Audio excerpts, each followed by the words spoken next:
Sa video na ito ay pag-uusapan po natin ang isang bagong analysis tungkol kay XRP na inalabas ni Crypto Bull. Ayon sa kanya, may tinatawag po na dark green zone at saka light green zone na pwede pong puntahan ang presyo ni XRP sa inaharap. Bukod dito, may mga factors din mula sa US Federal Reserve na maaari pong makaapekto sa galaw ng market. Kaya ayan po ang siyang ating pag-uusapan sa video na ito, pero bago po tayo magpatuloy ay pakibasa na lamang po muna ang disclaimer dito po sa ibaba ng ating screen. Yan, ano po ba ang ibig sabihin ng red, dark green at saka light green zones? Ayan, meron pong chart dito na ibinahagi si Crypto Bull. Yan, ibinahagi po ni Crypto Bull. Sabi niya rito, XRP is still within the undervalued red zone. Dark green price is $4 to $45 and light green is $45 to $250. Ayan. Ayon sa kanya, si XRP ay kasalukuyang nasa undervalued na red zone. Ibig sabihin, nasa mababang presyo pa siya kumpara sa mga posibleng long-term targets. Ang susunod po na range ay ang dark green zone na nasa pagitan po ng $4 hanggang $45. At higit pa dito ay ang light green zone na nasa $45 hanggang $250. Ang market impact po nito ay kung makapasok po sa XRP sa dark green zone, malaking pag-angat ito mula sa kasalukuyan niyang presyo.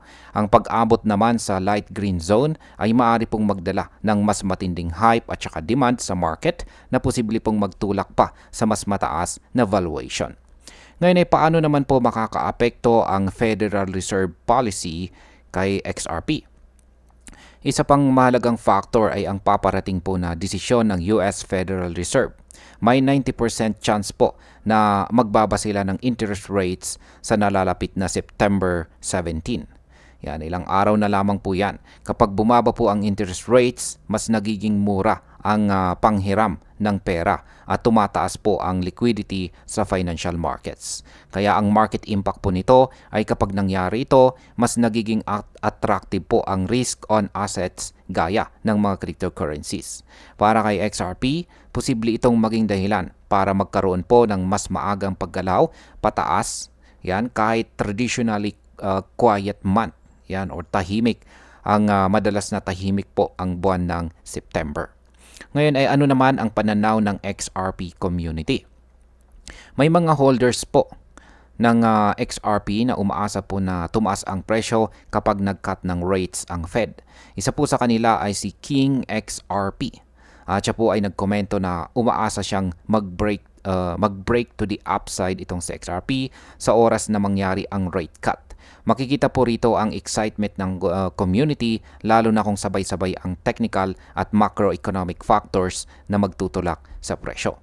Kaya sa market impact, ang kumpiyansa po ng community ay nagdadagdag ng psychological support. Kapag positibo po ang sentiment, mas marami ang bumibili at mas magiging stable po ang demand para kay XRP. Ngayon ay ano naman po ang aasahan natin sa mga susunod na buwan?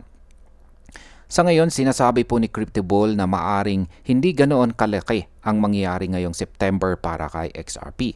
Pero binigyan po niya ng highlight ang October bilang positibong buwan ng fireworks, yan, or pagsabog. Ibig sabihin ay maaring makakita po tayo ng malakas na volatility at price action sa buwan ng October. Kaya sa market impact, kapag nagsimula po ang galaw sa October, posible pong magsilbing trigger ito para subukan ni XRP ang mas mataas na zones na binanggit po rito ni Crypto Bull sa kanyang chart. Yan, sa aking opinyon, ang analysis na ito ay nagpapakita po ng dalawang malinaw na bagay. Una, may napakalawak na potential range sa XRP mula po sa presyong $4 hanggang $250 na hindi natin dapat maliitin. Pangalawa, ang desisyon po ng Federal Reserve ay maaari pong maging game changer dahil may kakayahan itong magbigay ng mas malaking liquidity na papunta sa crypto market. Kung magtutugma po ang technical signals at saka macroeconomic conditions, malaki po ang tsansang makita natin ang mas malakas na pag-akyat kay XRP. Pero syempre, dapat pa rin po tayong mag-ingat bilang mga traders at investors dahil mataas din ang risk, lalo na kapag hindi po natuloy ang inaasahang momentum. At ayan, hanggang dito na lamang po tayo sa video na ito mga ka-crypto. Marami pong salamat sa panonood. Ingat po tayo lagi at God bless po sa ating lahat.